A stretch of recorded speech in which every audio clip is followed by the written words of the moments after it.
แม่หัวมันนะมันตัดหน่อยนะโค้งบ่ได้โค้งแล้วจักห้างจักบ่หึงนำไปเอาหายเอา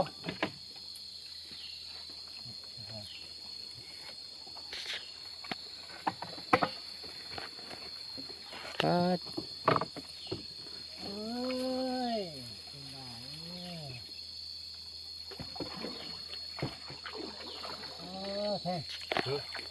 ไม่นั่นน่ะไม่ชักอันนั้นน่ะไม่มอง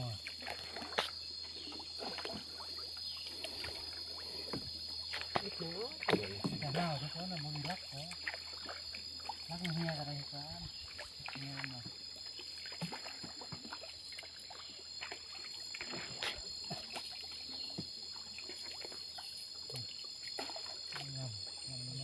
ไปดูไป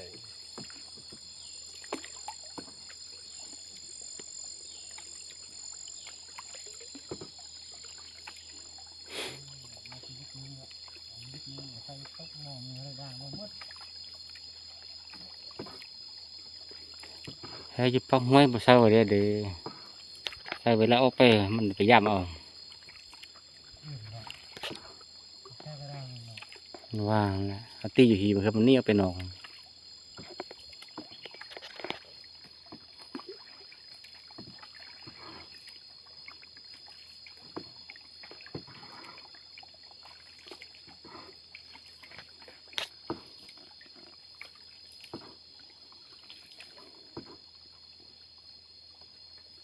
นี่มันค่อยพอ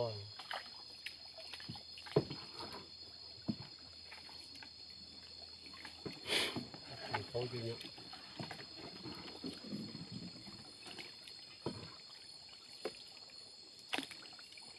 นำก็ได้คนนี้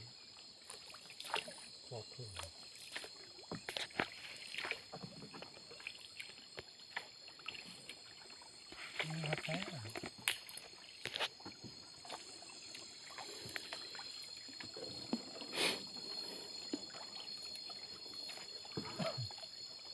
เราจะเข้านึ่งปาก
เฮ็ด